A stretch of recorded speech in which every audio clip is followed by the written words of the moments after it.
হযরত আবু হুরায়রা রাদিয়াল্লাহু তাআলা আনহু থেকে বর্ণিত, তিনি বলেন, রাসূলুল্লাহ সাল্লাল্লাহু আলাইহি ওয়াসাল্লাম বলিয়াছেন, অনুসরণ করার জন্যই তো ইমাম নিযুক্ত করা হয়।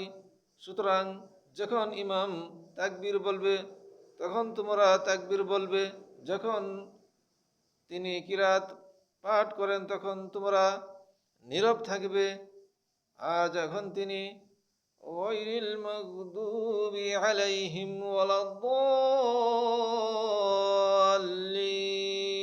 বলবে তখন তোমরা আমিন বলবে।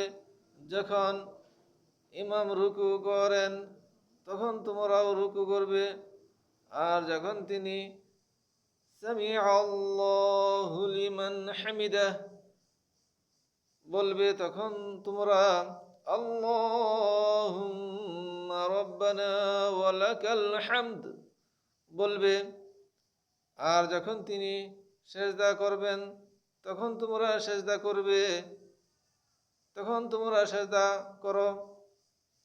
যখন তিনি বসে নামাজ আদায় করবেন তখন তোমরা সকলে বসে নামাজ আদায় করবে।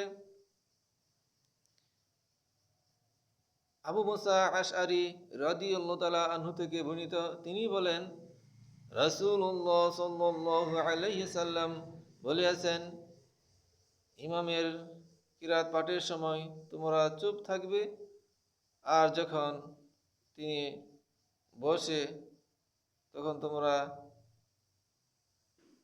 প্রথমে তাশাহুদ পড়ে নেবে।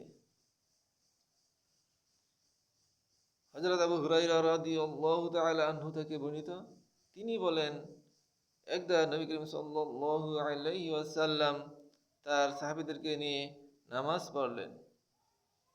আমাদের ধারণা এটি ছিল ফজরের নামাজ। তখন তিনি বললেন, তোমাদের কেউ কি কিরাত পাঠ করেছে? জনৈক ব্যক্তি বলল, আমি পড়িয়াছি। তিনি বললেন, আমি কি হলো আমার কি হলো যে আমার কিরাত পাঠে বিঘ্ন হচ্ছে?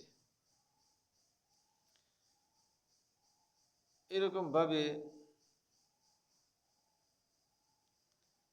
জাবির রাদিয়াল্লাহু আনহু থেকে বর্ণিত, রাসূলুল্লাহ সাল্লাল্লাহু আলাইহি ওয়াসাল্লাম বলেছেন,